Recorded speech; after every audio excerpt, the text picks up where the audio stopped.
नमस्कार, trains and travel में आपका बहुत बहुत स्वागत है। ये वीडियो भेजा है सिद्धार्थ कुमार ने और आज की वीडियो में हम नज़र डालेंगे रक्सौल सीतामढ़ी के बीच जो रेल इलेक्ट्रिफिकेशन के कार्य चल रहे हैं उसमें क्या प्रोग्रेस है, कहाँ तक कार्य पूरा हो गया है। जैसा आप जानते हैं सीतामढ़ी से रक्सौल तक ये 82 किलोमीटर का रेलखंड है जो कि हमारे ECR जोन में आता है, ईस्ट सेंट्रल जोन में। और इसमें जो रेल विद्युतीकरण का कार्य कर रही है company Danapur power transmission company, वो इसको करा रही है।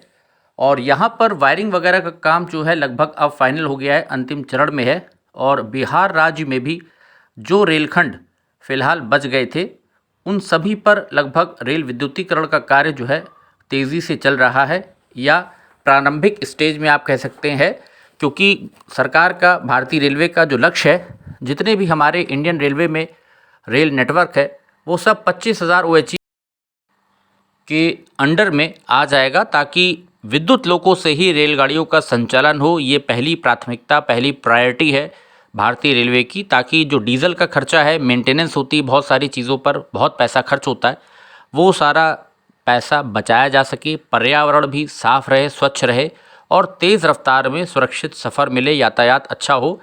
इसी के लिए रेलवे जितने भी अपने नेटवर्क के अंतर्गत ट्रैक्स हैं सारे, उन सभी का, चाहे वो ब्रांच लाइन हो, उसका भी रेल इलेक्ट्रिफिकेशन आज हो रहा है। और यहाँ पर भी आप देख सकते हैं ये नेपाल बॉर्डर के काफ़ी नज़दीक से रेल ट्रैक निकलता है, रक्सौल से सीतामढ़ी वाला। क्योंकि रक्सौल से काठमांडू जाते हैं, आपको पता होगा नेपाल बॉर्डर पर रक्सौल स्टेशन है, वहाँ से आप बॉर्डर क्रॉस करते हैं और नेपाल में दाखिल हो जाते हैं, जहाँ से आप सीधे काठमांडू चले जाएंगे। वहाँ से काठमांडू सबसे नियरेस्ट पड़ता है, सबसे नज़दीकी रेलवे स्टेशन अगर हम देखें रक्सौल बिहार बॉर्डर पर जो है वो पड़ जाता है। तो यहाँ पर आप देख सकते हैं कि जो रेल इलेक्ट्रिफिकेशन के कार्य हैं हमारे सीतामढ़ी रक्सौल रेलखंड पर, इसमें कार्य जो है वायरिंग का काफ़ी हद तक हो गया है। और अब SSP और जो TSS का कार्य है उस पर कार्य चल रहा है। जैसा सिद्धार्थ बता रहे थे, वायरिंग का काम लगभग पूरा हो गया है। और सीतामढ़ी से अदापुर तक तो पहले ही वायरिंग हो चुकी थी, उसके आगे अब ये घोड़ा सहन होते हुए आगे रक्सौल तक का जो सेक्शन बचा था इस पर कार्य चल रहा था, जो कि अब अपने अंतिम चरण में है। जल्दी ही जो यहाँ पर SSP वगैरह के कार्य हैं उनको भी पूरा कर लिया जाएगा, जिसके बाद ये देखिए ब्रिज आ गया, जिसके ऊपर से भी आप देख सकते हैं वायर जा रहा है। सारा कार्य यहाँ पर हो गया है, रक्सौल की दिशा में हम चल रहे हैं। और जल्दी ही उम्मीद की जा रही है, जताई जा रही है कि इस रेलखंड पर CRS इंस्पेक्शन और स्पीड ट्रायल होगा विद्युत लोकों से।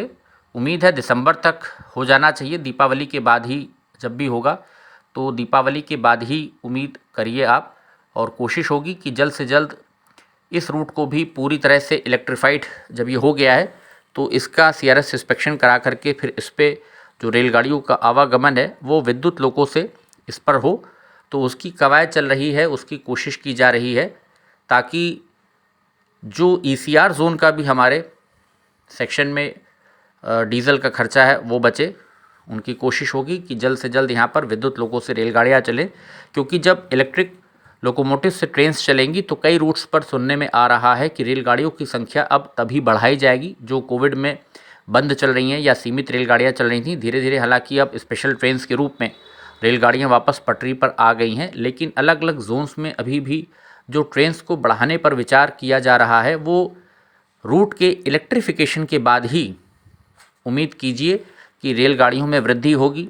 या लोकल में आपको जो मेमू ट्रेन्स मिलेंगी भविष्य में फास्टर ट्रैवल के लिए दो शहरों के बीच में, वो तभी संभव होगा जब सेक्शंस इलेक्ट्रीफाइड हो जाएंगे। और इसी कारण मुझे लगता है जैसे हमारे NER जोन में भी जो इज़्ज़त नगर मंडल में पीलीभीत शाहजहाँपुर का रेलखंड हमारा है, पूर्व में कई वीडियोस मैंने किए हैं अपनी चैनल पर, वहाँ पर भी रेल इलेक्ट्रिफिकेशन चल रहा है और रेलगाड़ियों को शुरू किया जाना है जिसमें विलम्ब हो रहा है। तो वहाँ पर भी वही वजह समझ में आ रही है कि रेल इलेक्ट्रिफिकेशन जब हो जाएगा उसके बाद ही फिर आगे मुझे लगता है कि रेलगाड़ियों का संचालन शुरू करेंगे। कुछ उसी प्रकार से ECR जोन हो या अन्य कोई जोन हो जहाँ पर भी रेल इलेक्ट्रिफिकेशन का काम चल रहा है या पूरा हो रहा है, तो उसके पूरा होने के बाद ही आप मान के चलिए कि रेलगाड़ियों की संख्या में वृद्धि हो सकती है। आपको कुछ और ट्रेन्स लंबी दूरी की या शॉर्ट में शटल सेवा जैसे होती है तो मेमू ट्रेन्स फिर उनकी सौगात आपको मिल सकती है। तो ये था एक छोटा सा अपडेट, उम्मीद है आपको पसंद आया होगा।